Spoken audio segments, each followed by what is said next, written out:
Hello YouTube, welcome once again.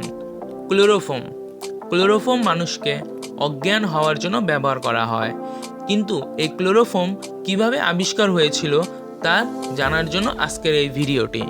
তো ভিডিওটি শুরু করার আগে আপনাকে একটি কথা বলছি, সেটা হচ্ছে আপনি যদি আমার চ্যানেলে নতুন হয়ে থাকেন তাহলে সাবস্ক্রাইব করে বেল আইকনে একটি ঘুষি মেরে দিন।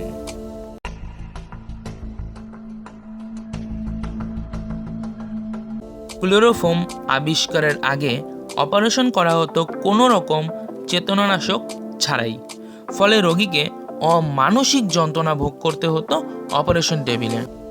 এই অবস্থার নিরসন ঘটে ক্লোরোফর্ম আবিষ্কারের পরে। মজার ব্যাপার হচ্ছে, ক্লোরোফর্ম আবিষ্কারের ঘটনাটি দুর্ঘটনার চেয়েও কম কিছু নয়। স্কটিশ চিকিৎসক স্যার জেমস ইয়ং সিমসং বহুদিন ধরেই চেতনানাশক নিয়ে গবেষণা করছিলেন। একদিন এডিনবার্গে নিজ বাড়িতে আমন্ত্রিত অতিথিদের সঙ্গে আলাপ পরিচরিতার ফাঁকে তার মনে হলো নিজের আবিষ্কার পরীক্ষা করে দেখলে কেমন হয়। যেই ভাবা সেই কাজ। একটি শিশিতে ক্লোরোফর্ম অতিথিদের সামনে আনলেন। এরপর আর কারো কিছু মনে নেই। হুঁশ ফিরল পরদিন সকালে। অতিথিরা এক একজন এদিক ওদিক বেহুশ হয়ে পড়ে আছেন। শুরুতে তো সিমসং ভয় পেয়ে গিয়েছিলেন, পরে সবার যখন জ্ঞান ফিরল তখন তার ভয় কাটে। এই ঘটনার পর তিনি এমন বিপজ্জনক পরীক্ষা নিরীক্ষার ব্যাপারে খুব সতর্ক হয়ে যান, কারণ বর্ণহীন এই জৈন যৌগটি খোলা জায়গায় রেখে দিলে উড়ে যেতে পারে। বাতাসে ক্লোরোফর্মের পরিমাণ খুব বেশি হয়ে গেলে তা মারাত্মক ক্ষতিকর।